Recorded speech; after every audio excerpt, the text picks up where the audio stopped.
Di sini saya akan menjelaskan tentang bimbingan kelompok. Bimbingan kelompok adalah suatu bantuan yang diberikan kepada individu dalam situasi kelompok. Bimbingan ini ditunjukkan untuk mencegah timbulnya masalah pada siswa dan mengembangkan potensi siswa.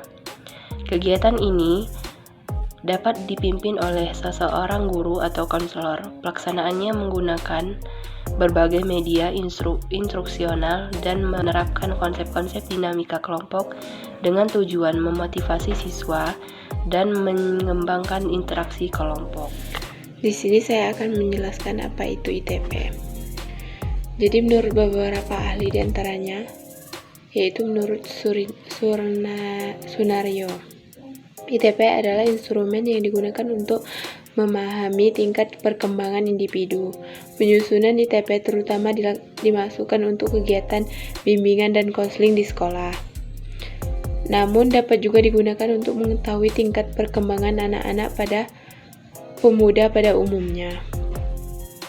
Temuan penelitian dari Sunaryo Kartadinata dan kawan-kawan menunjukkan program bimbingan dan konseling adalah berlangsung efektif apabila didasarkan kepada kebutuhan nyata dan kondisi objektif perkembangannya peserta didik. Salah satu instrumen yang dapat digunakan untuk mengukur tingkat perkembangan peserta didik adalah ITP. Assalamualaikum warahmatullahi wabarakatuh. Izin memperkenalkan diri. Nama saya Beki Firmansyah.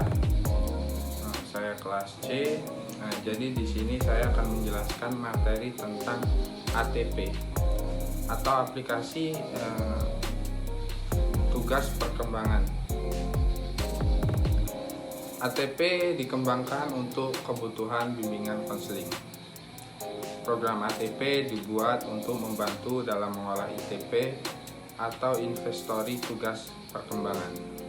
ITP merupakan salah satu instrumen yang digunakan untuk mengukur 10 aspek tingkat perkembangan peserta didik. ATP dapat menampilkan hasil analisis berupa analisis individu dan kelompok.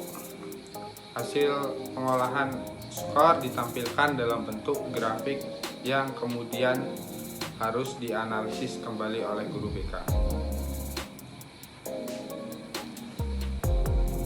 ATP bisa diartikan juga adalah perangkat lunak yang khusus dibuat untuk membantu konselor untuk mengolah ITP.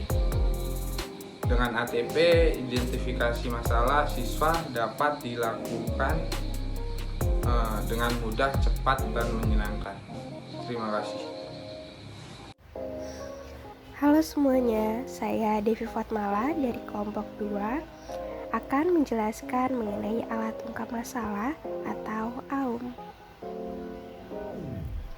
AUM atau alat ungkap masalah merupakan instrumen non-tes dalam kegiatan pelayanan bimbingan dan konseling yang digunakan untuk mengungkapkan aspek-aspek permasalahan yang sedang dihadapi individu atau konseling.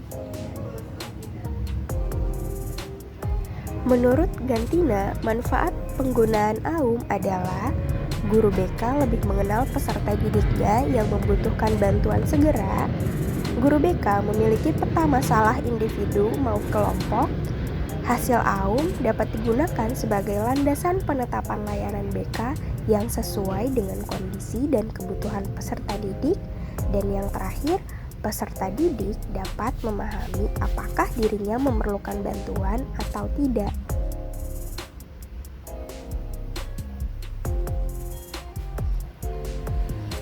Kelebihan AUM antara lain yang pertama, pelaksanaan AUM bisa dilakukan secara individual, kelompok, maupun klasikal. Yang kedua, instrumen AUM memiliki validitas dan reliabilitas tinggi. Yang ketiga, memudahkan peserta didik mengenali masalah yang sedang atau pernah dialaminya. Dan yang terakhir, adanya software AUM mempermudah dan mempercepat guru BK mengolah data. Kelemahan AUM membutuhkan waktu yang banyak untuk pengolahan hasil, sebagai konsekuensi dari banyaknya jumlah bidang masalah dan jumlah butir pernyataan masalah yang tersedia. Assalamualaikum warahmatullahi wabarakatuh. Perkenalkan, nama saya Ayu Amelia Wulandari, NPM 18 11 08 03. Di sini saya akan menjelaskan tentang PTSDL.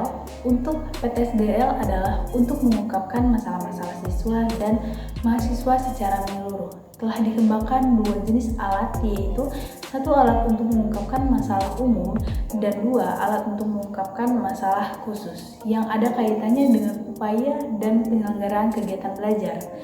AUM PTSDL mempunyai 4 format, yaitu 1 untuk mahasiswa, 2 format untuk siswa SLTA, 3 untuk siswa SLTP, dan 4 untuk siswa SD.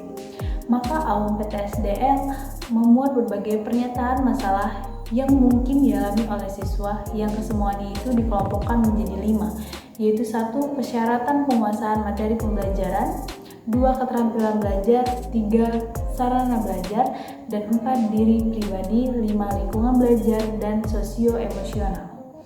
Perlunya alat ungkap ini adalah agar siswa terbantu untuk menyampaikan masalah yang dihadapinya, terutama yang berkaitan dengan cemas kehidupan sehari-hari, khususnya masalah belajar.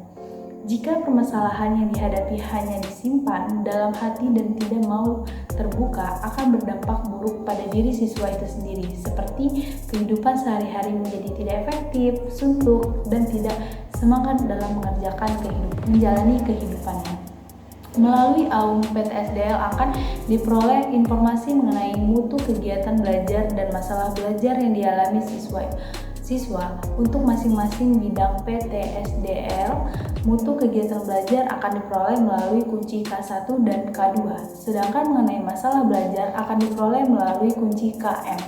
Masing-masing hasil yang diperoleh melalui pengadministrasian AUM PTSDL ini dapat disampaikan melalui format individu maupun kelompok. Menurut Prayitno, hasil pengolahan terhadap AUM PTSDL dapat ditindaklanjuti oleh guru bimbingan dan konseling melalui berbagai layanan, antara lain 1 layanan orientasi dan informasi, 2 layanan penempatan dan penyaluran, 3 layanan konseling per orang, dan 4 layanan bimbingan dan konseling kelompok.